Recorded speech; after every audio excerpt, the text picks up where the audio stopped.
Olá, galera. Bom dia, boa tarde, boa noite.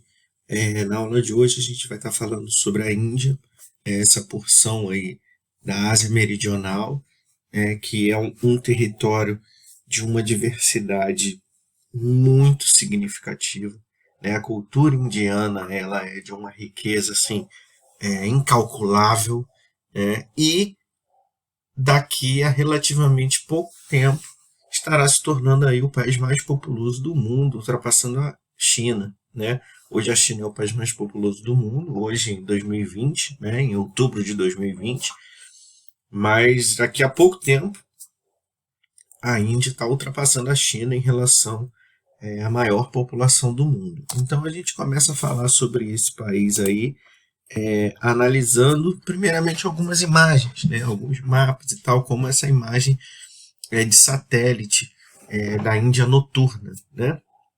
Então a gente vê aí um território é, com uma ocupação significativa, né? Uma ocupação bastante intensa desse território, embora tenha ali suas áreas escuras e tal, principalmente nas áreas desérticas que a gente vai identificar depois. Mas a gente tem uma taxa de ocupação significativa, até porque a gente está falando de quase 1,4 bilhão de pessoas, né? Então é um formigueiro humano, né? Por assim dizer. O que chama mais atenção em relação ao relevo desse território, obviamente, é a Cordilheira do Himalaia, né? Que não se limita ali a esse território indiano, até porque o Himalaia se estende por outros países, como vocês podem ver nesse mapa. Opa, cadê a caneta? Como vocês podem ver nesse mapa aqui, né? Que essa área toda aqui corresponde a essa área de ocupação da Cordilheira do Himalaia. Pega o Butão, pega o Nepal, pega até uma parte ali do Afeganistão, né? Paquistão e tudo mais. Então, essa cordilheira é bastante extensa, óbvio, né? Mas é a principal marca, né, do relevo do território indiano. E essa cordilheira do Himalaia, que é onde vê o Monte Everest, inclusive, que é considerada morada das neves eternas, justamente por conta das altitudes muito elevadas dessa cordilheira, ela é resultado de uma colisão entre duas placas tectônicas, sendo essas duas placas continentais, né? Essa aí é uma diferença interessante do Himalaia, por exemplo, em relação à Cordilheira dos Andes. Né? A Cordilheira dos Andes é uma placa oceânica com uma placa continental. Aqui a gente está falando de duas placas continentais, né? A placa da Índia e a placa asiática. Esse território era separado, né? Esse território se juntou aí ao longo da, da deriva continental, né? E aí formando essa cordilheira que a gente conhece hoje como a Cordilheira do Himalaia. Aqui a gente tem a localização das placas tectônicas referidas. Então a gente tem aqui, ó, a placa da Índia que se chocou com a placa asiática nesse movimento aqui, né? Então aqui houve um choque e aqui, não por acaso, é onde se encontra a Cordilheira do Himalaia, né? Aqui tem uma animaçãozinha para vocês entenderem como se deu esse movimento, né? Eu vou aqui cancelar minha caneta para a gente poder assistir a essa animação.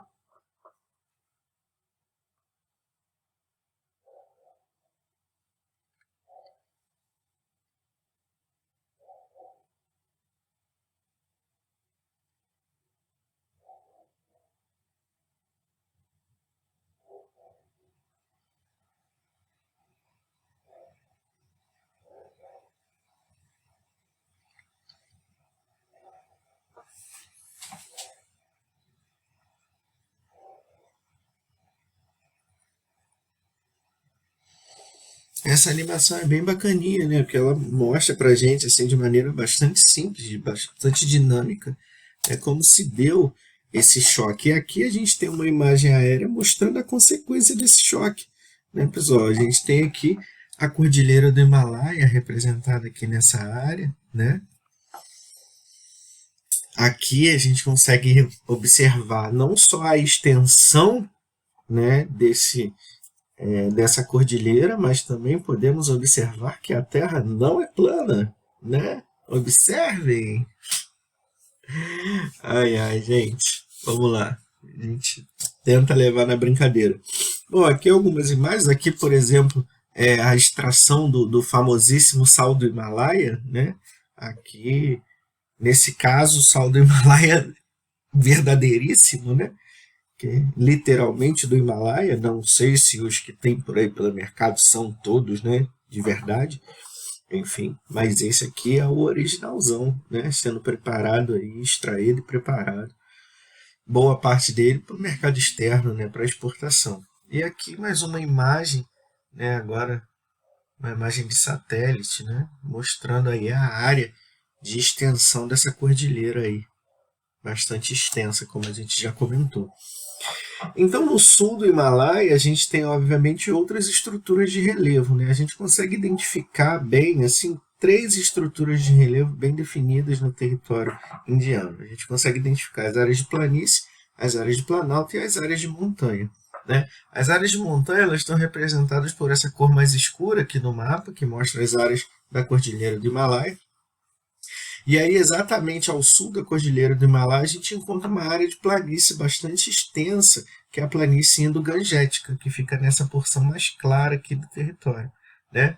E aqui, pegando o centro e o sul do território indiano, a gente tem o Planalto do Deccan, formando aí essas três estruturas mais significativas do relevo da Índia, né? Embora a gente tenha aqui essas duas áreas de altitude mais elevada, no sul do Planalto do Deccan. Né? Então, além dessa área ali ao sul do Himalaia de planície, a gente também tem as planícies costeiras, né? Ou seja, as planícies nas áreas litorâneas ali do território indiano. Então, são basicamente essas três unidades de relevo assim que a gente pode identificar e tratar como mais relevantes assim dentro do território indiano, beleza? Climatologicamente falando, que a gente tem uma situação interessante, né? Que é o clima de monções. O clima de monções é uma variação do clima tropical, né? Ele atinge aí o sudeste asiático, o sul da Ásia, até uma parte ali do leste do continente africano. E esse tipo de clima ele é determinado basicamente pela ação dos ventos, pelas diferenças de pressão atmosférica. Então, a gente tem as monções de inverno e as monções de verão. As monções de inverno elas estão relacionadas a períodos de seca. Por quê? A pressão atmosférica no continente é maior do que no oceano. Uma vez que a pressão atmosférica é maior no continente do que no oceano, os ventos sopram do continente para o oceano. Por quê? O vento nada mais é do que uma diferença de pressão atmosférica. Você tem uma área de alta pressão e uma área de baixa pressão.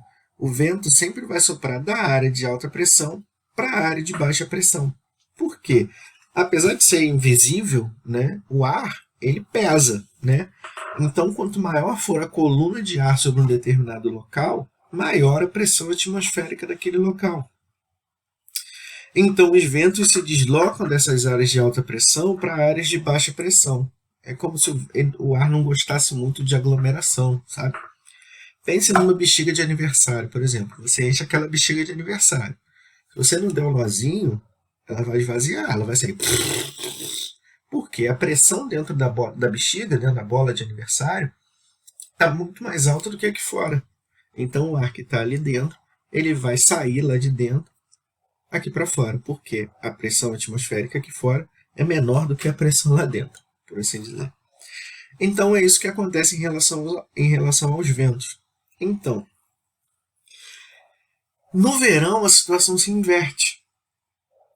A pressão atmosférica se torna maior no oceano. Então os ventos passam a soprar do oceano para o continente.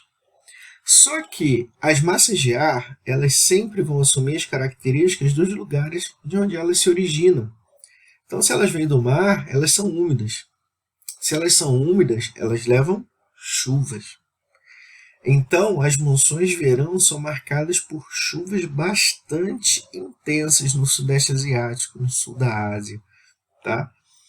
a quantidade de chuva é muito significativa. Existem países ali no sul da Ásia, como Bangladesh, por exemplo, que é um país vizinho da Índia, inclusive,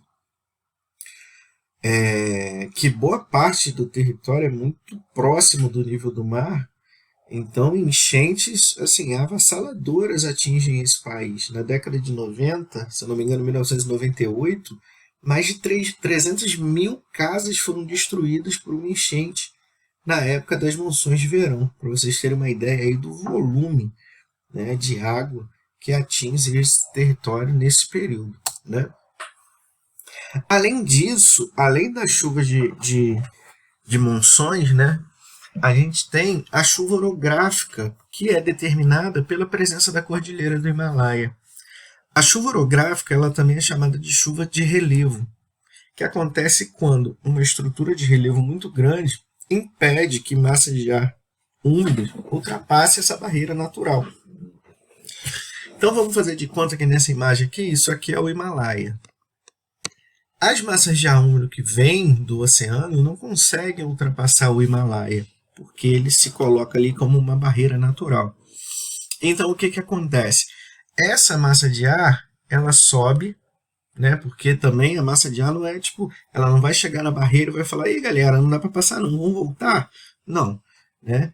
O que acontece? Ela é empurrada para cima. Só que quanto maior a altitude, menor é o quê? A temperatura.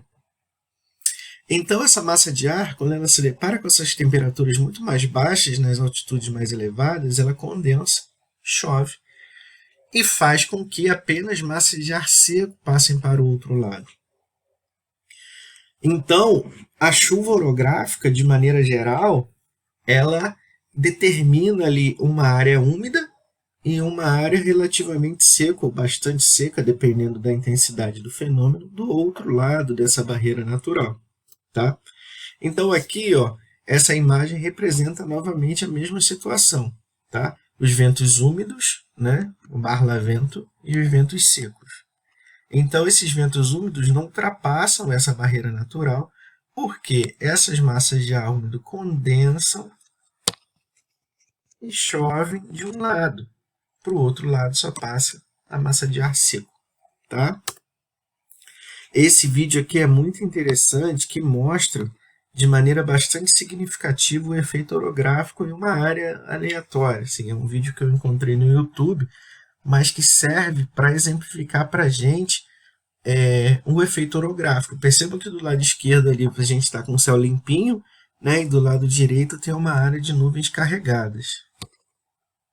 Vamos dar play aqui no vídeo, que vai começar, se Deus quiser. Vamos, vídeo, eu sou um ser pensante, você precisa me obedecer.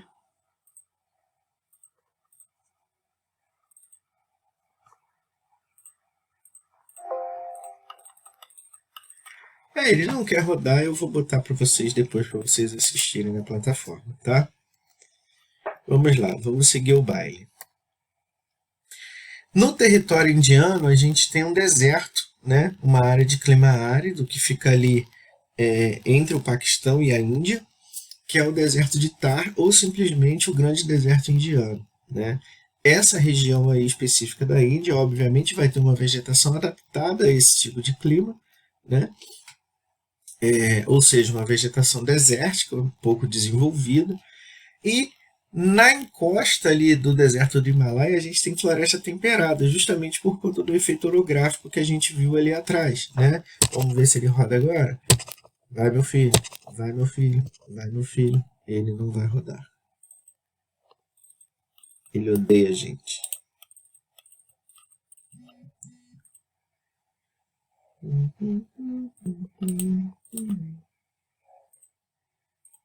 Ele não vai mesmo, gente. Então vamos ignorá-lo e seguir o nosso baile.